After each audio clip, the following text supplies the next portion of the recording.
Guys நம்ம mechanical engineers அங்கே இருக்காங்க. அவங்ககிட்ட போய் நம்ம கேள்வி கேட்போம். என்ன கேள்வினா, அதாவது இன்ஜினில் ஏதாச்சும் ஒரு பார்ட்ஸ் காமிச்சு, அதாவது 2 வீலரில் இருக்க இன்ஜினில் ஏதாச்சும் ஒரு பார்ட்ஸ் காமிச்சு அந்த பார்ட்ஸ் எதுக்காக என்ன ஒர்க் பண்ணுது அப்படின்னு நம்ம கேட்போம். அவங்க கேட்டால் ஆன்சர் பண்ணிட்டாங்க அப்படின்னா அவங்களுக்கு இந்த 200 rupees கொடுத்துலாம். வாங்க அவங்ககிட்ட போய் கேட்போம். ஃப்ரெண்ட்ஸ், உங்கள்கிட்ட ஒரு இன்ஜினில் ஏதாச்சும் ஒரு பார்ட்ஸ் காமிச்சு அதில் ஒரு கேள்வி ஒரு கொஸ்டின் கேட்பேன். அதை நீங்கள் கேட்டால் சொல்லிட்டீங்கன்னா உங்களுக்கு 200 rupees தந்துடும். ஓகேங்களா? வாங்க போகலாம். இந்த இன்ஜின் ஹெட்டில் இங்கே ஒன்று இருக்குல்ல, இங்கே ஒன்று இருக்குல்ல, இதோட பேர் என்ன, இதோட ஒர்க்கிங் என்ன, அதை மட்டும் என்ன சொல்கிறேன். ஓகேங்களா? ஓகே நாங்கள் சொல்கிறோம். இந்த ஸ்பார்க் பிளக் வந்து சிலிண்டருக்குள்ளே வர ஃபியூவலை வந்து எரிய வைக்கிறதுக்காக யூஸ் ஆகுது. இந்த ஸ்பார்க் பிளக் வந்து பவர் ஸ்ட்ரோக் உண்டாகும் போது ஸ்பார்க்கை ப்ரொடியூஸ் பண்ணி இன்ஜினை ஒர்க் பண்ணி நமக்கு மெக்கானிக்கல் எனர்ஜியாக கொடுக்குது.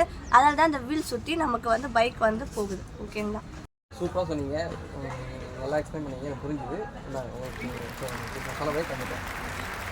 Thank you guys. பிடிச்சதா சப்ஸ்கிரைப் பண்ணுங்க, லைக் பண்ணுங்க, அவ்வளோ கட் பண்ணுங்க.